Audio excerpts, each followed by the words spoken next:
किसी गांव में एक सास और बहू रहती थीं। दोनों के बीच अक्सर छोटी छोटी बातों को लेकर तकरार होती रहती थी।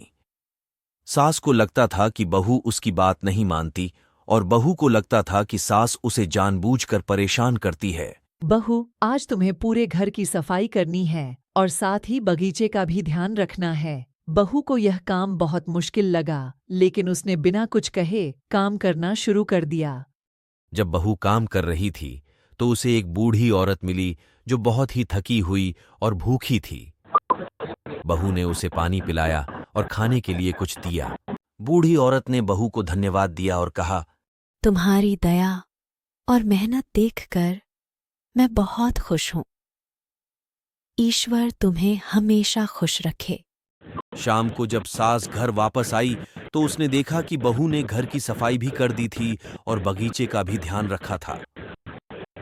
सास को बहुत हैरानी हुई और उसने बहू से पूछा। तुमने यह सब कैसे कर लिया? बहू ने मुस्कुराते हुए कहा, मां जी, मैंने अपना सारा गुस्सा और शिकायतें छोड़ दी और अपना काम पूरी ईमानदारी से किया। साथ ही रास्ते में एक जरूरतमंद को मदद भी की। सास ने बहू की बात सुनी, उसकी मेहनत और दया को सराहा।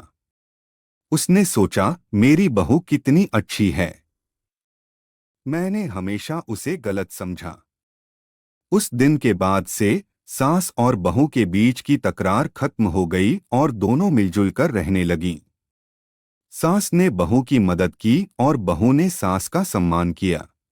नैतिक शिक्षा: इस कहानी से हमें यह शिक्षा मिलती है कि अगर हम अपनी शिकायतें और गुस्सा छोड़कर सच्चे मन से काम करें और दूसरों की मदद करें तो हमारे रिश्ते भी मधुर हो सकते हैं और हमें जीवन में सच्ची खुशी मिलती है।